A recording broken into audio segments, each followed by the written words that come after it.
MPN merupakan teknik perhitungan mikroba secara kuantitatif dengan inokulasi cairan sampel pada serial tabung berisikan media yang sesuai untuk pertumbuhan mikrobanya. Penentuan mikroba didasarkan pada prinsip bahwa dengan membagi sampel ke dalam cairan, beberapa akan mengandung mikroba seperti dianggap positif dan beberapa tidak atau dianggap nol, tergantung jumlah mikroba pada sampel. Hasil kemudian diestimasi menggunakan perhitungan probabilitas, menggunakan kepadatan mikroba pada sampel. Perhitungan probabilitas didasarkan pada prinsip bahwa mikroba terdistribusi secara acak, dan merata di dalam sampel. Kondisi ini mungkin dicapai pada sampel berbentuk cair dengan dibantu proses agitasi yang baik. Untuk bahan padat, kondisi ini dapat dicapai dengan homogenisasi pada pengeceran tingkat pertama. Kemudian, sampel diambil dari pengeceran ini. Adapun teknik MPN relatif serbaguna dan dapat membantu dalam perhitungan beragam jenis mikroba, tergantung pada jenis dan kondisi inkubasi yang dilakukan. Teknik ini umumnya digunakan untuk perhitungan total coliform fekal, dan jumlah E. coli. MPN juga digunakan untuk menentukan ada atau tidaknya bakteri tertentu, indikator sanitasi seperti salmonella.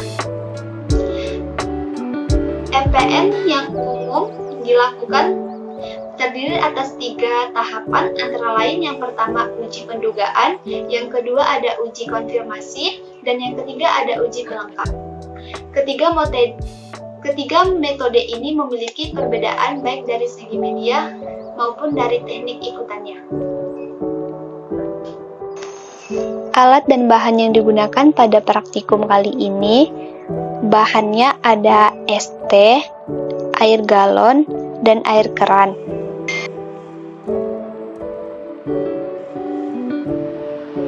Alatnya ada pipet man, tapi di sini saya menggantinya dengan pipet tetes, lilin sebagai pengganti bunsen, dan tabung reaksi. Media laktosport steril dalam tabung reaksi yang telah diisi dengan tabung Durham dalam kondisi dipenuhi media dan dalam posisi terbalik dengan detail 3 tabung LB double strike 90 ml dan 6 tabung LB single strike 10 ml. Adapun prosedur kerjanya yaitu, pertama, kita homogenisasikan sampel dengan mengocok sebanyak 25 kali.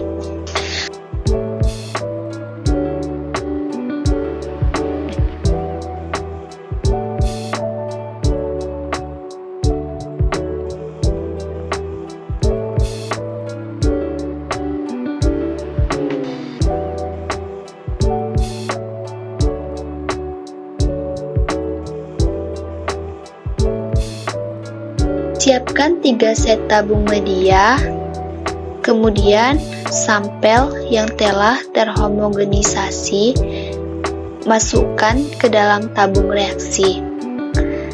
Yang pertama ada sampel minuman ST,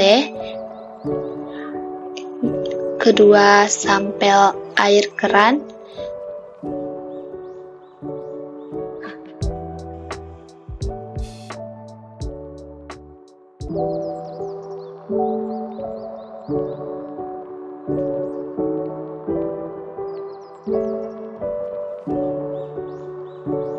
dan yang ketiga sampel air galon. 3 tabung LB double strike 90 ml, 6 tabung LB single strike 10 ml.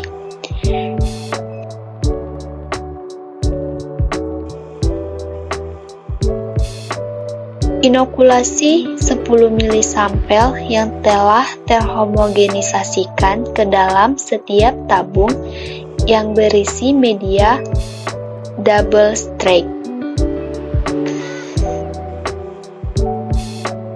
Sampel minuman teh es diinokulasi 1 mili sampel yang telah terhomogenisasikan ke dalam tabung yang berisi media single track.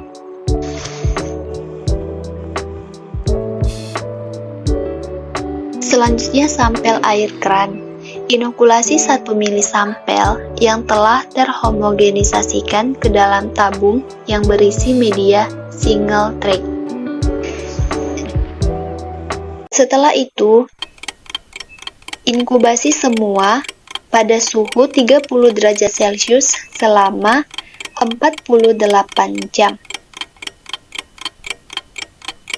Observasi semua tabung untuk melihat kekeruhan dan adanya gas di dalam tabung Durham. Tabung dianggap positif jika keruh dan terdapat gas di dalam tabung Durham. Kemudian dihitung semua tabung positif sesuai kelompok dan kalkulasi nilainya sesuai tabel. Jika tidak ada yang positif, maka uji dihentikan sampai pre-substitutive test.